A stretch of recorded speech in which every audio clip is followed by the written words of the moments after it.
नमस्कार विद्यार्थी मित्रांनो, आपलं VSH या यूट्यूब चॅनलमध्ये मनापासून स्वागत आहे। तर आज आपण the living world adaptation and classification या चॅप्टरचा 5वा पार्ट घेऊन आलो आहे। तर आता या पार्टला आपण सुरुवात करूया। चला तर मग बघूया। आता नेक्स्ट आहे adaptation in forest and grassland animals. जंगल आणि गवताळ प्रदेश या ठिकाणी आढळणाऱ्या प्राण्यांमधील अनुकूलन, त्यांचं ॲडॅप्टेशन। आता फॉरेस्ट रिजनमध्ये कोणते प्राणी आढळतात बरं, हे आपल्याला चांगलंच माहिती आहे। सिंह, वाघ, हरिण, काळवीट यांसारखे प्राणी तिथे आढळतात आणि यांच्यामध्ये ॲडॅप्टेशन कसे होतं ते आता आपण पाहूया। तर carnivorous animal like wild dog, fox, tiger and lion have strong legs to run fast and capture their prey. They have a claws and their canine teeth are sharp. And what is the function of such teeth? ते हे जे जंगली प्राणी आहेत त्यांचे पाय मजबूत असतात, त्यांना क्लॉज आणि त्यांना अनुकुचीदार सुळे सुद्धा असतात। तर त्यांचा यांना कशासाठी उपयोग होतो बरं, त्या सुळ्यांचा काय उपयोग असेल बरं ते आता आपण पाहूया। तर वाघाच्या पायांच्या तळव्यांना गादी असते म्हणून ते पळू शकतात आणि ते पळताना अजिबात आवाज होत नाही, त्यामुळे त्यांची सहज मिळू शकते। कारण ते ज्यांची शिकार करणार आहेत त्यांना अजिबात वाघाची चाहूल लागत नाही, त्यामुळे त्यांना सहज शिकार करता येते। तसेच त्यांचे डोळेसुद्धा डोक्याच्या निमुळत्या बाजूस समोर असतात, त्यामुळे दूरच्या अंतरावरील शिकार भक्ष्य त्यांना सुद्धा लगेच नजरेस पडते। तर हे मांसाहारी प्राण्याबद्दल आता झालं। तर आता शाकाहारी प्राणी जे असतात ना, म्हणजेच हर्बिओरस, त्यांच्याबद्दल पाहूया। तर त्यांचं सुद्धा काय असतं, त्यांचेही डोळे कपाळाच्या खालच्या बाजूस असतात, त्यामुळे त्यांना खूप मोठा परिसर दिसतो आणि ते शत्रूपासून आपला बचाव करण्याची त्यांना संधी मिळते। त्यांच्याही पायामध्ये सुद्धा फरक आढळतो, म्हणजे ते निमुळते आणि बारीक असतात, त्यामुळे ते खूप मजबूत असतात आणि त्यांना वेगाने उड्या मारता येतात, धावता येतं। त्यांच्या कानामध्ये सुद्धा ॲडॅप्टेशन झालेले असते, म्हणजे ते आपल्याला दिसते। म्हणजे या प्राण्यांचे कान हलणारे आणि लांब असतात, त्यामुळे दूर अंतरावरच्या आवाजाचा सुद्धा ते वेध घेऊ शकतात आणि मग त्यांना कोण आपली शिकार करायला येते वगैरे हे सगळं त्यांना कळू शकतं। तसेच त्यांच्या खाण्यासाठी त्यांच्या दातामध्ये सुद्धा एकदम ॲडॅप्टेशन झालेलं दिसते, म्हणजे वनस्पतीची खोडं चावून खाण्यासाठी त्यांचे दात मजबूत झालेले असतात। हे आपण मांसाहारी आणि शाकाहारी, कार्निवरस आणि हर्बिओरस दोन्ही प्राण्यांमध्ये कसं ॲडॅप्टेशन झालेलं असतं हे आपण आत्ता इथे पाहिलं। म्हणजेच अशा प्रकारे आपण adaptation in forest and grassland animal हे आत्ता इथे आपण पाहिलं। आय होप आता तुम्हाला हे सुद्धा कळालं असेल। तर आता आपण नेक्स्ट बघूया, adaptation in desert animal. Desert animal म्हटलं की आपल्यासमोर कोण उभं राहतं, तर कॅमल। त्याचे निरीक्षण कधी केले आहे का तुम्ही, पण पाहूया। तर desert animal are characterized by severe scarcity of water. Hence desert animal have a thick skin to prevent loss of water from the body. म्हणजेच काय, तर वाळवंटी प्रदेशात पाण्याची तीव्र कमतरता असते। तिथे आपण बघितले आहे की सगळीकडे वाळवंटच असतं आणि पाणी फार कमी प्रमाणात असते। तर तेथील जे प्राणी आहे त्यांच्या शरीरातील पाणी टिकवून ठेवण्यासाठी तेथील प्राण्यांची त्वचा ही जाड असते। आपण कॅमलचंच बघितलं आहे, त्याची त्वचा कशी जाड दिसते, पाय लांब असतात आणि तळवे सुद्धा गादीसारखे असतात आणि पसरट आकाराचे असतात। नाकावर त्वचेची जाड घडी असते, पापण्या सुद्धा लांब असतात आणि जाड असतात। कॅमलला जर तुम्ही कधी जवळून पाहिलं असेल तर हे सगळं तुमच्या नक्की लक्षात येईल। तर डेझर्ट रिजनमधले जे उंदीर, साप, स्पायडर यांसारखे जे प्राणी असतात ते खोलवर वेळ करून त्यामध्ये राहतात। हे सगळं झालं डेझर्ट ॲनिमल मधलं ॲडॅप्टेशन। तर आता इथे आपण पाहिलं ॲडॅप्टेशन इन डेझर्ट ॲनिमल। आता नेक्स्ट बघूया adaptation in snowy region animal. हिमप्रदेशातील प्राण्यांचे अनुकूलन किंवा त्यांचे ॲडॅप्टेशन आता आपण बघूया।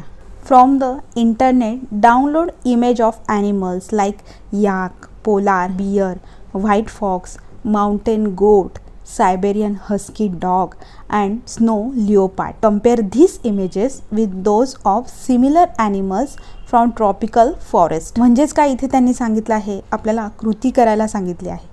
म्हणजे इंटरनेटवरून आपण yak, polar bear, white fox, mountain goat म्हणजे पर्वतीय शेळी, Siberian husky dog and snow leopard यांची इमेजेस मिळवायची आणि त्यांची तुलना ट्रॉपिकल रिजनमधले म्हणजे जंगलातील ट्रॉपिकल रिजनमधल्या त्या प्राण्यांशी त्यांची तुलना करायची। कारण की ते सारखेच प्राणी आहेत, फक्त त्यांच्यामध्ये फरक आढळतो आणि तो कोणता फरक आढळतो ना हे आपल्याला तिथे जाणून घ्यायचं आहे। तर स्नोवी रिजनमध्ये राहणाऱ्या सर्व प्राण्यांच्या त्वचेवर लांब, दाट, पांढरे किंवा चंदेरी रंगाचे केस असतात. हेच त्यांचे वैशिष्ट्य आहे. तर ट्रॉपिकल रिजनमधल्या प्राण्यांमध्ये हे वैशिष्ट्य दिसत नाही. त्यांच्या अंगावर हे केस वगैरे काही नसतात. तर आता हे जे स्नोवी रिजनमधले प्राणी आहेत त्यांच्या अंगावर हे केस कशासाठी असतात बरं? तर ते हिमप्रदेशातले असतात ना, त्यांचे थंडीपासून संरक्षण व्हावे म्हणून त्यांच्या अंगावर हे दाट, लांब, पांढरे वगैरे केस असतात. तर आय होप तुम्हाला आता हे इथे समजलं असेल. तर आत्ता आपण काय पाहिलं तर adaptation in snowy region animal. आता नेक्स्ट बघूया. The spindle shape body of birds also minimizes the resistance of air while flying with hollow bones, a body covering of feathers and modification for legs into wings. Their body is light in a weight and adapted for flying. तर म्हणजेच काय, आपण आपल्या आजूबाजूला जे पक्षी पाहतो तर त्या पक्ष्यांचे शरीर दोन्ही टोकांना निमुळते असल्याने त्यांना उडताना हवेचा कोणताच विरोध होत नाही. ते एकदम सरळ हवेत उडत असतात. त्यांना अजिबात अपोज होत नाही हवेचा. तसेच त्यांच्या शरीरावरील पिसांचे आवरण, पुढच्या पायांचे पंखात झालेले रूपांतर, पोकळ हाडे यामुळे त्यांची शरीरे खूपच हलकी झालेली असतात आणि त्यामुळे त्यांना हलकं शरीर असल्यामुळे त्यांना व्यवस्थित उडता येतं. म्हणजेच उडण्यासाठी ते अनुकूलित झालेलं असतं त्यांचं शरीर, त्यामुळे ते हवेत सहज उडू शकतात. तसेच the body of also is a light in a weight and tapers at the both end. म्हणजेच काय, जे आपण इन्सेक्ट पाहतो ते सुद्धा निमुळते आणि हलके असतात. त्यांच्या पंखांच्या 2 जोड्या व काडीसारखे 6 पाय अशा रचनेमुळे त्यांची शरीररचना अशी असते. त्याच्यामुळे कीटक हवेत उडू शकतात. तेही हवेत उडू शकतात. आपण पाहिलं आहे की माशी वगैरे आपण पाहतो की ते हवेत उडत असते. तर त्याचं कारण हेच आहे की ते शरीराने खूप हलके असतात. तसेच त्यांना जमिनीवर चालतानाही आपण पाहिले आहे. तर वटवाघूळ म्हणजे बॅट आपण पाहिलं आहे. त्याच्या पण पुढच्या पायांच्या बोटामध्ये त्वचेचे पडदे असतात, त्यामुळे त्यांना उडता येतं. तर तुम्ही बॅट कधी पाहिलं असेल ना तर त्याचंही निरीक्षण करा. त्याच्या पुढच्या पायांमध्ये त्वचेचे पडदे असतात, त्यामुळे तेही हवेत व्यवस्थित उडू शकते. तर अशाच प्रकारे तुम्ही परिसरातील आजूबाजूच्या कीटकांचे म्हणा म्हणजे इन्सेक्टचे, पक्ष्यांचे निरीक्षण करा. तुमच्या हे लगेच लक्षात येईल. आता नेक्स्ट आपण बघूया ॲडॅप्टेशन इन रेप्टाइल्स. म्हणजेच सरपटणारे जे प्राणी आहेत ना त्यांच्यातलं ॲडॅप्टेशन कसं होतं हे आता आपण पाहूया.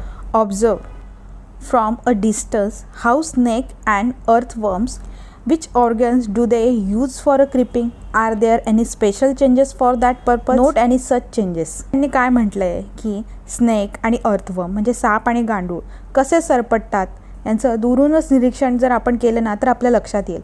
म्हणजे सरपटताना ते कोणत्या अवयवांचा वापर करतात आणि त्यासाठी काही विशेष बदल झालेले दिसतात का त्यांच्यामध्ये, तर हे आपण नोटीस करायला पाहिजे असं त्यांनी आपल्याला सांगितलेलं आहे. तर animals like house lizard, garden lizard, crocodile use their muscle for creeping. Similarly they show adaptation in skin, soles of feet, body colour etcetera.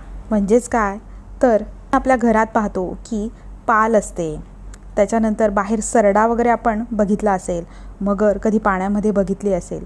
तर हे जेव्हा सरपटतात ना तेव्हा त्यांच्या स्नायूंचा म्हणजे त्यांच्या विशिष्ट ज्या मसल्स असतात त्या मसल्सचा वैशिष्ट्यपूर्ण ते वापर करतात आणि सरपटतात. त्याचबरोबर त्यांची जी त्वचा असते, त्यांचे ते पंजे असतात, ह्यांच्यासुद्धा रंगांमध्ये बदल झालेले आपल्याला दिसतात. त्याचं एक्झाम्पल बघायचं झालं तर house lizard, monitor lizard have clawed toes and thin soles, whereas snakes have a scaly skin. पाल आणि जी घोरपड तुम्ही पाहिली असेल, घोरपड कधी क्वचितच आपल्याला दिसते, ती बाहेर जंगलात वगैरे असते किंवा अशी सुद्धा आपल्याला कधी कधी गार्डनमध्ये वगैरे घोरपड दिसते. तर तिचेही दुरूनच निरीक्षण करा. त्यांचे पंजे जे असतात त्यांना नखं असतात आणि ते पातळ असतात, त्यामुळे ते व्यवस्थित सरपटतात. या सगळ्यांमध्ये ॲडॅप्टेशन झालेलं आपल्याला दिसते. सापाची त्वचा आहे ती सुद्धा खवलेयुक्त असते, त्यामुळे त्याला व्यवस्थित सरपटायला मदत होते. तर अशा प्रकारे इथे आपण ॲडॅप्टेशन इन रेप्टाइल्स आत्ता पाहिलेलं आहे आणि आय होप तुम्हाला हे समजलं असेलच. तर अशा प्राण्यांचे तुम्ही नक्की दुरूनच निरीक्षण करा, तुमच्या हे लगेच लक्षात येईल. तर अशा प्रकारे आपण इथे काय पाहिलं बरं, ॲडॅप्टेशन इन ॲनिमल. तर आय होप तुम्हाला समजलं असेलच. So student, is that clear to all? Please comment me in the comment box. आणि काही क्वेरीज असतील तर त्याही मला नक्की कळवा. तर व्हिडिओ आवडला असल्यास लाईक करा आणि चॅनलला नक्की सबस्क्राईब करा. तोपर्यंत धन्यवाद.